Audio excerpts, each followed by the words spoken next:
To watch all of my exclusive content not featured here on my channel, log on to my website at imjustheretomakeyoutthink.com/films.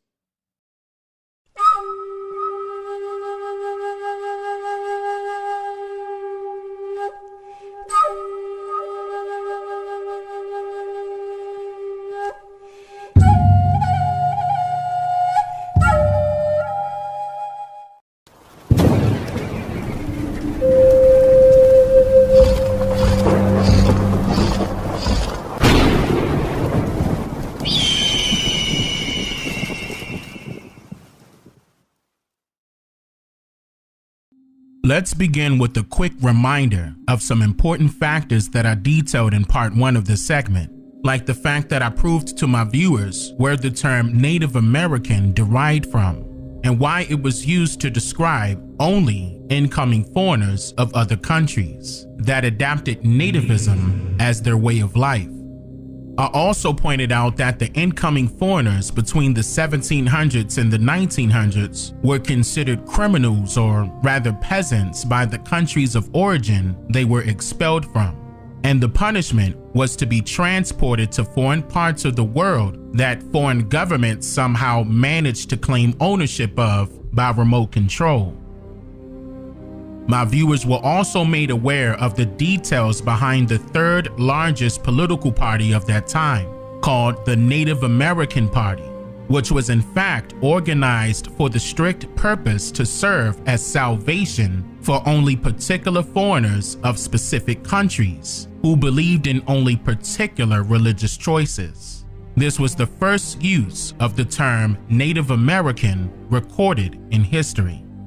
They were nicknamed the Know-Nothings by the media due to not answering questions from the public about the operations and agendas of their secret societies. And notice the use of the plural form of that word, because there were more involved in which I may shed some light upon on a later date. Keep in mind that the people we see today are their offsprings, by the way, but let's not jump too far ahead just yet. Getting back to where we left off in part 1 of this segment, making the Indians disappear without having to actually remove them physically was done so by means of transportation. The hidden means of transportation is set to influence public perception through mandatory learning curriculums based upon the beliefs of complete strangers by way of their biased manipulative storytelling, in which these stories are conveniently created and cultivated by organizations associated with these same strangers or criminals descending from foreign countries. Just think about how often an individual's personal experience absorbs them into a totally different narrative from what they are familiar with.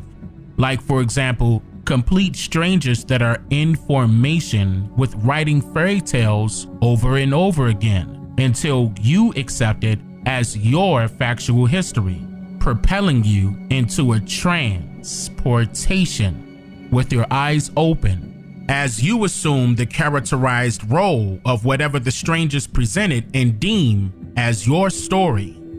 Literally. Now, we can all agree that stories have been a form of communication for centuries.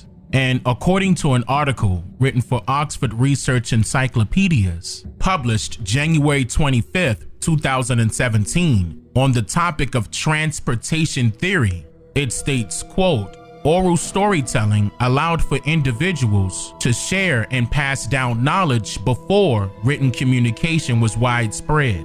And even today, stories are a central part of interpersonal and mass communication. One important function of stories is to persuade. Individuals' attitudes and beliefs can be shaped by the stories they hear. Narrative transportation refers to the experience and feeling of being so absorbed in a story that connection to the real world is lost for some time. Transported recipients may lose access to real-world knowledge, making them susceptible and more likely to adapt their real-world beliefs and behaviors to be more consistent with the story to which they are exposed. Transportation theory suggests several mechanisms to explain this phenomenon, including reduced counter-arguing, connections with characters, heightened perceptions of realism, the formation of vivid mental imagery, and emotional engagement." End quote. So in other words, the further you are away from reality, the more difficult it becomes to determine what is real from what is virtual real, which is more commonly pronounced as virtual. According to the 5th edition of the American Heritage Dictionary of the English Language, the word vir means a male person, a man, or husband. The word virtual is defined as having the essence or effect of, but not the appearance or form of. Listen closely. The word virtual is used to determine when something only exists in the mind, especially as a product of imagination. And we know this to be true because, for example, a virtual reality game is based on computer software programming that enables a user to play a simulation of life, meaning that it's not real. So, since the word virtual is used in a masculine manner, the phrase virtual reality is another way of saying man-made reality, which allows the participant to lose access or connection with the real world. The article goes on to state that this experience is a key mechanism underlying narrative influence on recipients' attitudes and beliefs, particularly in combination with enjoyment and character identification.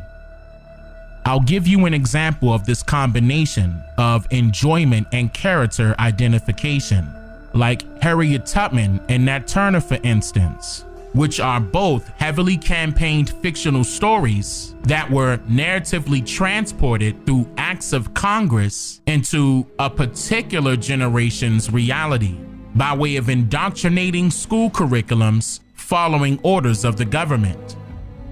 So now you may be asking, how does one become transported? Transportation can occur in written, spoken audio, and visual narrative, and can result from both fictional and non-fictional narrative. In addition, traditional forms such as novels and short stories, narrative structure is also used as a tool for a variety of communication domains, including entertainment, like television series, movies, and video games, health education, like health interventions and educational programs, and advertising, like campaigns and commercials. How do you tell a child that Santa Claus is just a myth, the tooth fairy does not exist, or that a bunny and its eggs have no correlation with the story of Easter Sunday? What if that child grows into their adulthood believing these fairy tales?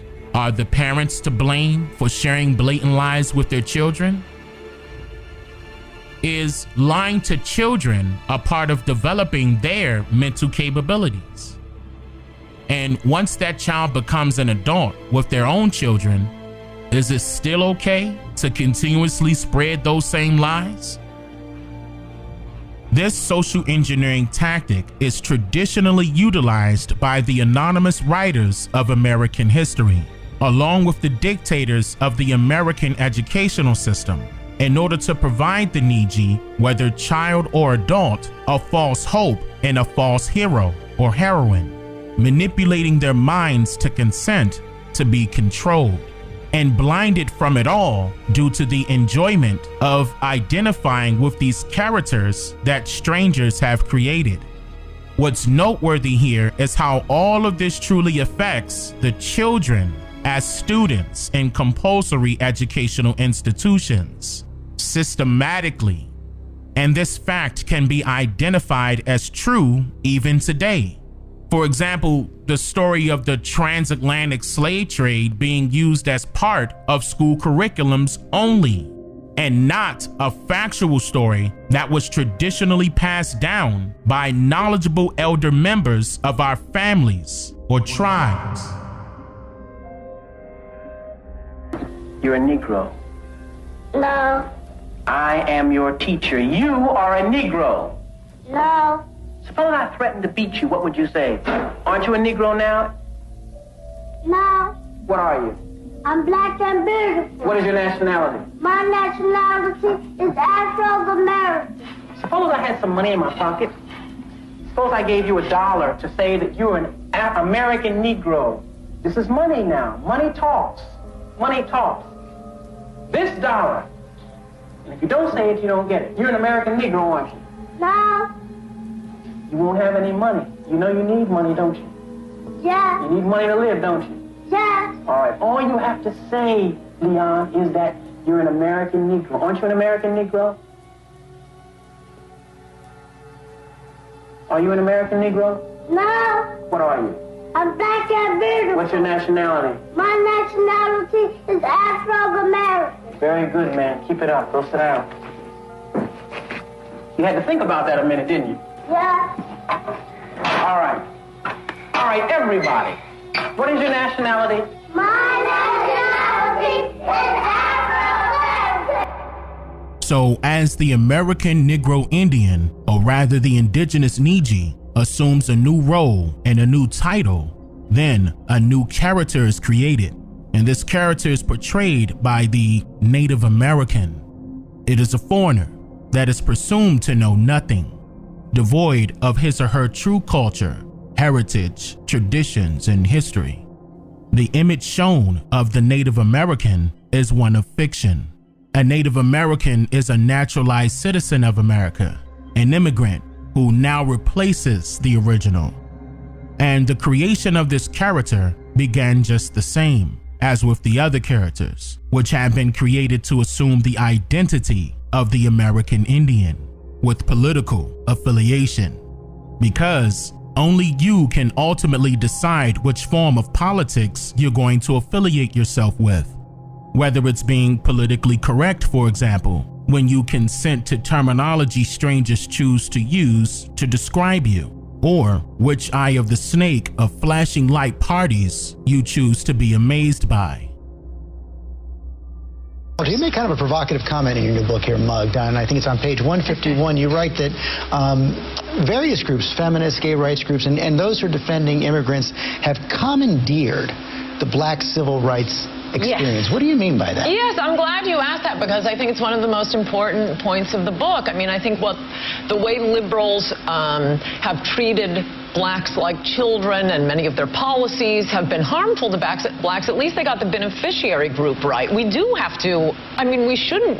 There is the legacy of slavery and Jim Crow laws. We don't owe the homeless. We don't owe feminists. We don't owe women who are desirous of having abortions, but that's, or gays who want to get married to one another. That's what civil rights has become for much of the left. They dropped the blacks after 5 minutes. Immigrant rights are not civil rights? No, I think civil rights are for blacks. See, this is essentially the problem, and the Republicans don't understand. What have we done to the immigrants? We owe black people something. We have a legacy of slavery. Immigrants haven't even been in this country. But you see, most of us are either immigrants or are the descendants of immigrants, and we understand that not everybody, there are Native Americans in, but we understand in this country, we understand in this country, I know I'm gonna get a lot of criticism for this, but I want the people to know the truth about the Navajos and what they're trying to do to my people. Even back then, the Navajo nations are friends and allies with American government, and they're not the true Hopi people, native peoples on this continent. They're just a mixture of the Eskimos, or they came down from the north, the Bering Strait. And they came in, they, scavenged off the tribes that were already here. Then, during the early to mid 1900s, support was growing for the indigenous Niji of America to have the right to determine, only because there was a lot of pushback the government received from Indians who were rejecting their form of citizenship. For example, in a letter addressed to then President Calvin Coolidge by Indians of the Six Nation Confederacy, it states, quote, "To our white brother, We the Indians of the Onondaga tribe of the Six Nation Confederacy of New York State, after giving due consideration to the Snyder Bill, which was presented in the U.S. Senate in June 1924, in which the Snyder Bill dwells on the subject of the future and immediate destiny of the Indians as a whole, who now reside on reservations in the state of New York, and who in general and collectively speaking are not in any way capable of taking up the responsibilities of citizenship, such as which the aforesaid Snyder Bill is designed to enforce on the Indians. The term Indians is used in this case as meant all of the Indian inhabitants who reside on the present reservations of today, the young and the old, the educated and the common, the middle-aged class and the younger generation to whom the Snyder Bill was a weapon of destruction and misery, and which Snyder Bill is aimed at Indians' general welfare. And last but not least, the Indians' last but remaining remnant of the gift of our white brethren, his freedom." End quote. So, since the adults were refusing to become citizens the entire lifespan of this government's existence during this time period, the Snyder Bill was created in the early 1920s in order to forcefully make any child born to an American Indian a U.S. citizen with no way out of it. This Snyder Bill is referring to the Indian Citizenship Act of 1924. On the date of June 2nd, 1924, an act to authorize the Secretary of the Interior to issue certificates of citizenship to Indians was approved, stating, quote, that all non-citizen Indians born within the territorial limits of the United States be, and they are hereby declared to be citizens of the United States, provided that the granting of such citizenship shall not in any manner impair or otherwise affect the right of any Indian to tribal or other property. And before I go any further, the Snyder Bill says, quote, the Secretary of Interior to issue certificates of citizenship to Indians. So if they actually issued out these certificates of citizenship to the Indians, then Indians would have physical copies of this document, right? Especially when the rumor has it that birth certificates are allegedly the proof of U.S. citizenship, right? And also, the term Indian was used in this bill and not Native. And this all took place during the same year the Racial Integrity Act was passed that forcefully changed Indians to coloreds. So by the process of elimination, we can easily determine who has these birth certificates and who doesn't, right? And if you notice the next act beneath this one, look at the detail it gives to distinguish definitions for many of the terms mentioned. And within this one, it does not. It does not. It does not. It does not. It does not. It does not. To become a citizen in this case means to give jurisdiction to the United States, to become native. It implies that an individual must abide by their courts and their laws, giving away power and allowing some unforeseen stranger to legally make decisions and judgments on their behalf.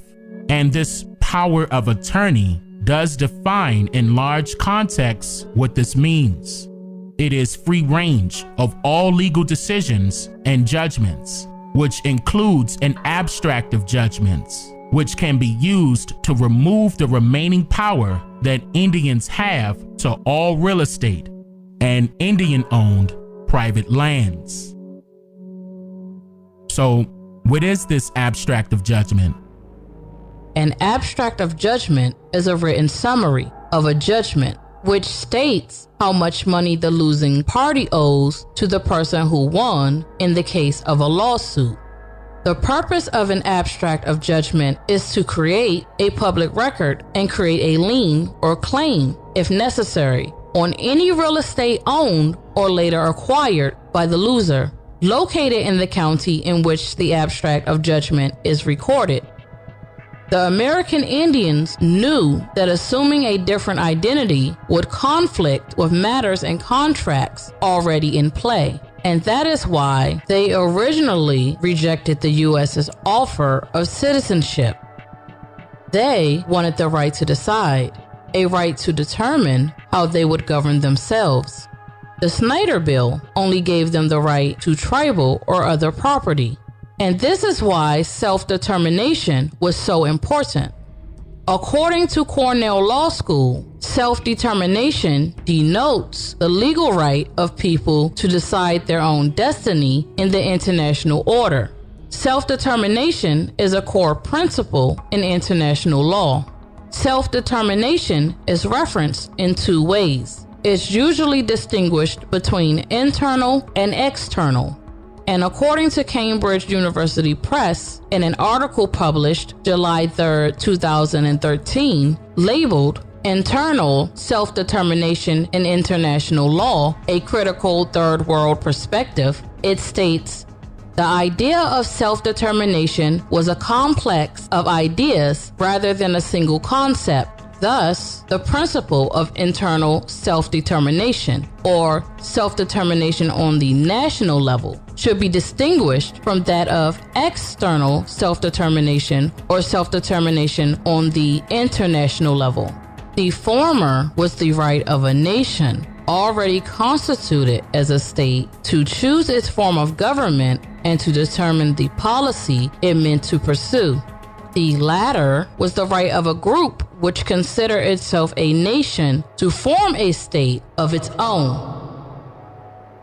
Many articles referencing this particular principle describes self-determination just as a political movement, as if the merging of nations in Congress decided to become one unified state, and making it seem as if American Indians were in total agreement with this foreign government. And yet, this Cambridge University Press article allows for a totally different perspective to be viewed additionally, as it goes on to state, interestingly, with the end of the decolonization process, the above understanding came to be revived by international lawyers who felt that the meaning of self-determination beyond the colonial text had to be of relevance to peoples within independent states, rethinking self-determination predominantly as a right to internal self-determination.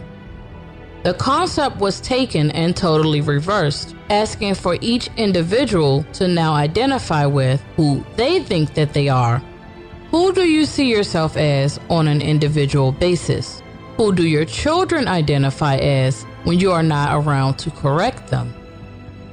And so the question became, which principle of self-determination was chosen to be executed? Was it to be among a nation that was already constituted as a state, choosing the government that was already presented to them? Or did our ancestors ever get the chance to decide? The international support that grew for the right of all people to self-determine who they truly are created distrust and disunion within the household, as children went to school to learn what and who they should identify as versus what their elders would tell them. Successful secessionist movements used voting and the creation of political parties to legally determine and settle who should have the right to power and authority, while bringing an end to another. It was the internal self-determination that led to the decolonization of many American Indian families in the 1960s, transporting them mentally and physically as they began to self-determine if they were Black or African, intentionally creating many Native Americans that know nothing about who they truly are.